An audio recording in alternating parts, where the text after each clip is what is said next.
give you the power. My name is Kendall. I was supposed to be introduced as Kendall Slicer. Probably because of the beard. There's a funny reason why I still have this beard. Normally I like to cut it when it gets this long because as a 6'2" black man, you start to skirt that line between people think you want to rape them and middle-aged white women really want you to come to their houses with them. You know, sleep with them before their husbands get home and build them a chair. But then I was going to cut it about 2 weeks ago, and then I went to a Buddhist meeting with this girl, and she said nothing about my hair the entire day. But when I got home, she sent me a text message that said, "Do you need money for a haircut?"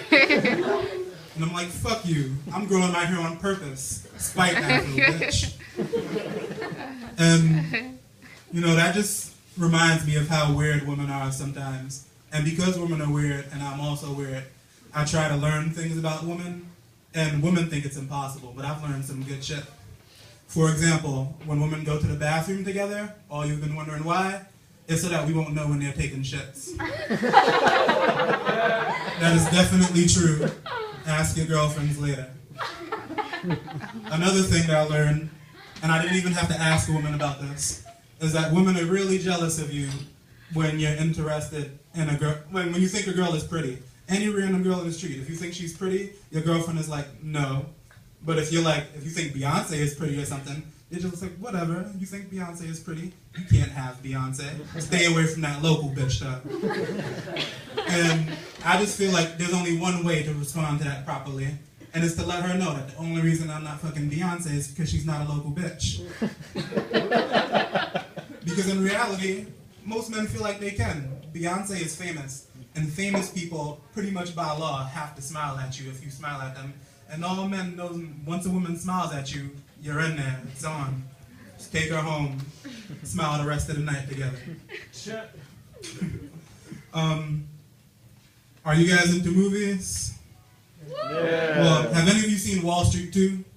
Yeah. Alright, there's a scene in Wall Street 2 where Shia LaBeouf and Michael Douglas and Shia LaBeouf's girlfriend, I can't remember her name, they're talking, and I guess Michael Douglas is apologizing to her.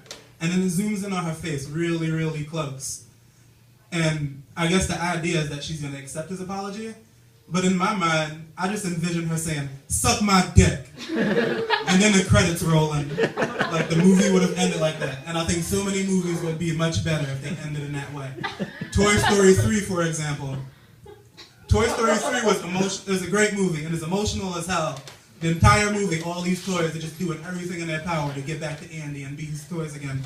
And at the end of the fucking movie, Andy gives them away. So I'm like, fuck hiding from Andy. Like, Woody should have just been like, "Andy, suck my dick." And then the credits roll. And I feel like they could go for so many more movies. The Dark Knight, Batman should have just said that to Bane. They didn't have to fight on the stairs to City Hall. Bane, suck my dick. It's not like Batman was successful in that movie. Bane did fuck up the entire city. Batman did not win. Joker fucked up the entire city. Batman doesn't win these things. So just, fuck it. Fuck Gotham City. I was talking to my boy Craig, who's in the crowd, and it's actually his birthday. And he was explaining to me about how white people are on the verge of not being the majority anymore. They're becoming minorities. And of course a white person would say that.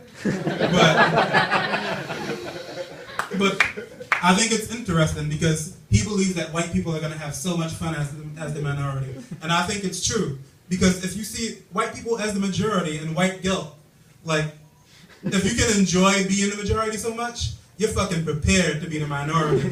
Like, I'm gonna call out all that shit black people do. Like, and black people can't handle that shit, and that's why I think it would work out for white people. One time I was at Starbucks, and a black waitress walks up to me and tells me I can't sit there, and it was because they were closing. And I said, "Is it because I'm black?" And she was just dumbfounded. Like, "I'm black too. I don't know what to do about this situation. I didn't know black people could be racist." And it's true. Most black people do not know that black people can be racist, when black people are like the most racist people of all time.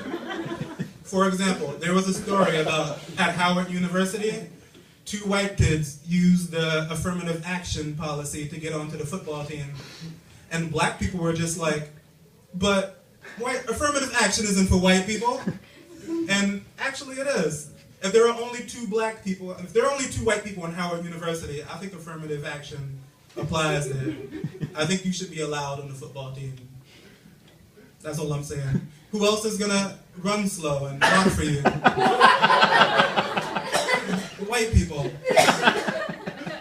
And I feel like white people as the minority would be great for so many things, because the fact that they feel guilty about everything is like a weight off their shoulders. I can be so helpful now that I'm not guilty about being white anymore. Like now that I'm not like privileged and on top of everything. Like let me help black people now because they don't feel bad about me anymore. Now we're equals because I'm not on top. I'm doing on time. You're over. Well, I guess I'm done, unless y'all want to hear more. I could always talk about beating kids. How you feel about beating kids? Yes. So, I find that black people are very big on beating their children. And actually, I agree with it. I do think a lot of kids need to get their asses beat. But on the other hand, kids who get beat too much just turn out to be really tough, big kids. And beatings don't work on them anymore. So I think that you need like a firm divide of an ass whooping and then timeout. But not just regular timeout, like an awkward timeout. Like go stand in the corner and look at those bricks and count how many bricks are in those walls. And I'm gonna dance to R. Kelly while you do it. But the whole point behind beating kids, I think, is that sometimes children only learn through pain. And I learned this through working at a daycare center. And I'm not saying that I beat the kids. I certainly didn't beat the kids at all. But one day they left me with all the children. And I'm 16 at the time. And this is in the projects. And I'm in the backyard with all these children, and they're running around chasing me. And I'm in slightly better shape. So these little 3- and 4-year-olds can't catch me for shit. But of course, my shape is only slightly better, so I get tired and stop. And then they catch me, and then about 20 kids crowd around my legs. So of course, I'll fall on one of them. And he survived. He's okay. He didn't have to go to the hospital. I don't think he was concussed. I didn't hear any stories about like him going into a coma or anything. But later on, the kids were acting up, and I asked him to be quiet, and he wouldn't. And then that kid raised his hand and said, "Everybody should listen to Kendall, because if you don't, you could get hurt." And that was when I learned. I left a really positive impact on this child. He'll listen to big people from now on. So, I'm going to end it right there, and thank you for listening.